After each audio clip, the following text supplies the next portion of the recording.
What's up guys? It's us again for another episode. Nandito po kami ngayon sa Anda Beach Resort dito sa Anda, Bohol. Dito yung childhood friend ko na si GCJ para itur tayo. Ayan, so abangan nyo po guys yung aming galaan dito. And then yun nga, naisipan namin na dito kami pumunta kasi malayo sa syudad, malayo sa ito, gulo sa mga yun nga, gusto namin mag-chillin dito kasi sobrang ganda dito guys. And then sobrang presko ng hangin guys. Yan, kung makikita nyo, yan yung beach dito. And then it's now 4 PM nga, hindi masyadong mainit. And then yun nga, nalalanghap namin yung sariwang hangin dito guys. Ayan, so abangan guys yung aming pasabog. Pasabog daw. Anda di Boracay. Let's go to Anda di Boracay. Yahoo! Sa mga nagtatanong pala guys kung magkano po yung entrance fee dito guys, yung entrance fee po dito is environmental fee lang po, worth 10 pesos only.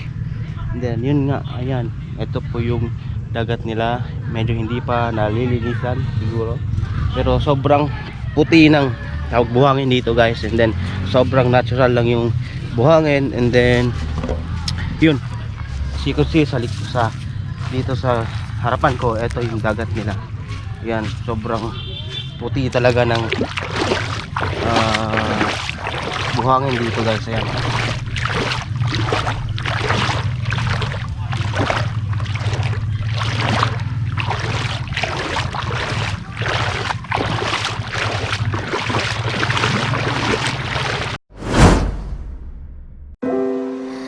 I could stay like this, forever following you.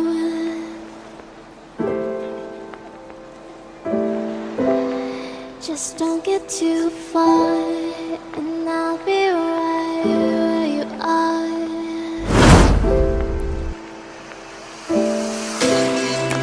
You're a dream that I could finally see.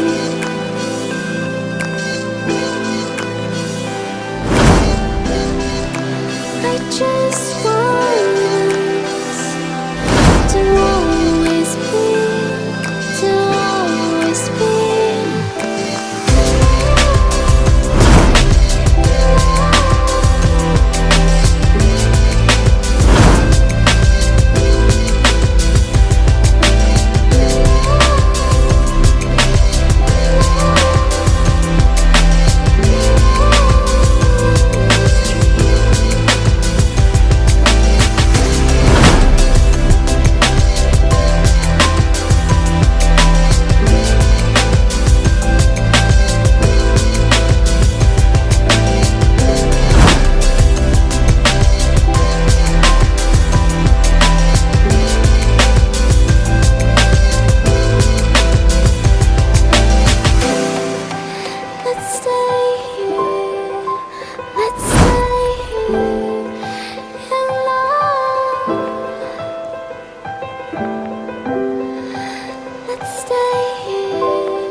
What's up guys? Ayan guys, tapos na po kaming magpalipad ng drone. Medyo pakuliblem, hindi masyado maayos yung pagkakuha kasi madilim yung lugar kasi nasa alas 4 na kami napunta dito.